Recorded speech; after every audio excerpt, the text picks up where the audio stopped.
Hi guys, it's 2-Bit Jesus here, and Halloween's almost upon us, that time of year where we all dress up and go to a stranger's house to take their candy. Or we get drunk at a friend's house and throw up all over our outfit and throw up all over the bathroom. Sorry, 8-Bit John. Anyway, in celebration of Halloween, I'm going to do a review of the Ghostbusters for the Sega Master System. It's going to be a spooktacular review! Yeah? Huh? Yeah? You're not funny! I'm not funny! Let's just get this review started.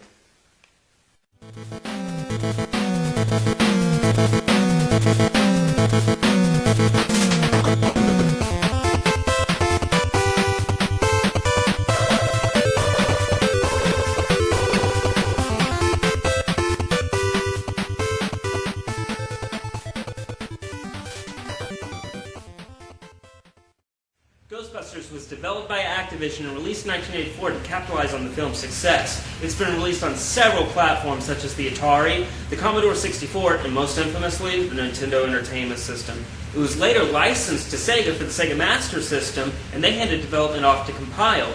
It was released in 1987 for the US and Europe. So let's jump into this game, shall we? Gameplay. The game's start screen has a nice complete 8-bit sing-along to the Ghostbusters theme with lyrics, though it sounds a bit off-key and is definitely off-tempo from the original theme. As you start the game, you notice a completely new feature from the other versions of the game. You can select 4 models of cars. Economy, slow, holds 6 items and is the cheapest. Common, which is fast, holds 11 items and is moderately expensive. The hearse with normal speed and 9 items with a slightly more expensive price tag than the economy. And sports, the fastest car, holds 8 items and is by far the most expensive. I'll always go with the Ghostbusters hearse car and screw those other gimmicks. You move on to pick which items to purchase. You have all the essential ghost-busting equipment: PK detectors, marshmallow sensors, ghost vacuums, bait traps, super beams, laser containment systems, and defensive walls. You know, the normal stuff. Neat little thing, while you select your items, a Ghostbuster in a forklift carries those items to your car. With your items selected, the game starts and you are moving around in the Ghostbusters symbol in a Pac-Man-styled grid of New York City. With the Keymaster and Gatekeeper apparently the only living people left in New York City wandering around with ghosts converging on the Zool building. There's also the Ghostbusters headquarters to visit to drop off caught ghosts and a shop to buy new gear from the money you made from busting. Your job is to drive around the city looking for ghosts to catch that pop up in flashing red buildings. If you go to the location when it's purple, your 2 Ghostbusters will show up to an empty area. You have to wait for it to flash red. Once you select a flashing building, you go into a drive mode where you have to avoid crashing into cars and obstacles. While also driving, if you have the ghost vacuum equipped, you can catch ghosts while driving to your location. Once you arrive at the destination, you must pick a spot for your trap. Then activate your proton packs with B, and guide the ghosts to the trap to catch them by pressing B again. You can also switch between your Ghostbusters with A. It is very challenging at first, but with a little bit of practice, it'll be a cakewalk. Please, just don't cross the streams. And that is a huge bulk of the game, just driving around, catching ghosts, dropping them off at headquarters, earning money, and going to the shop to pick up some equipment. You're basically just waiting for the PK meter to fill all the way up to red, so you can access the Zool building and go to the final level. The ghosts converging on the Zool building in the center of the map are building up PK energy. Once it gets high enough, the ghost will turn green and combine to form the Stay Puft Marshmallow Man and take out a building before dispersing again. The final level is comprised of 3 parts. The first is a considerably smaller Stay Puft Man guarding the entrance to the Zool building, and you must get at least 2 Ghostbusters in to move on to the next area. I found coming in from the left and timing your run just right to be the best strategy for me. The second part is having to go up a flight of stairs with ghosts harassing you all the way up. You get 3 tries to make it to the top. Fortunately, you can shoot the ghost using A or B, one to shoot straight ahead and the other to shoot diagonally. Part 3, you have a showdown with pardon my English, I mean Gorza. Gorza will move left to right, shooting a spread of lightning at you, with 2 demon dogs spitting fireballs at you from both sides of the screen. Like in the last part, you have 3 tries to take it out before game over. I found an interesting strategy in defeating Gorza. Once Gorza runs to the corner, hit it with a proton shot, and then just spin in a circle on the D-pad in the same spot, continually hitting it with shots. Gorza will be shocked by the hits and won't be able to move, giving you an easy victory to the game. Just time it right, and you'll beat that Babylonian half-god every time. The sound.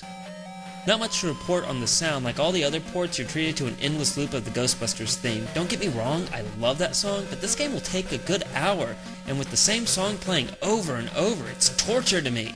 The sound effects are decent. The proton packs, traps, and cars have nice sounds to them. The Ghostbusters symbol in the overworld screen is annoying and just drones. The ghosts really don't make sounds, which is disappointing. All in all, nothing great here, but a few bright spots like the first 3 to 4 minutes of the Ghostbusters theme. The graphics. This is by far the best looking version of the game. The overhead world is fairly colorful, and so are all the character and car sprites. You can tell Sega wanted to make sure their version was the superior to the Nintendo one. It's nothing that'll blow you away compared to most games of that era, but if you're just judging based on the various versions of this game, this is the best looking version by far.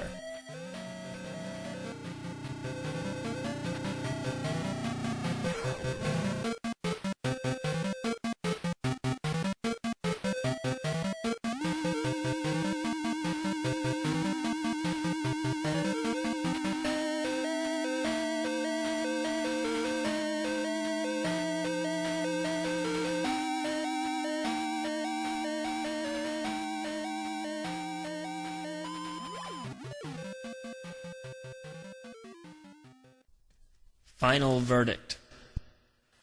Ghostbusters for the Sega Master System is the definitive edition of the game, in my opinion, both in look and in color when compared to the predecessors of the game.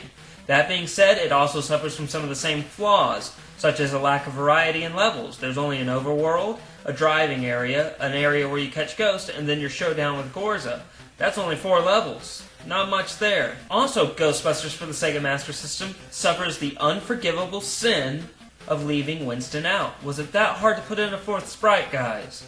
I mean, the game originally released in '84, and the Sega Master System one came out in '87. That's 3 whole years. You could have added a sprite, maybe even a couple extra levels. I don't think I can recommend this game, guys, unless you're a true Ghostbusters fanatic or you're collecting for the Sega Master System.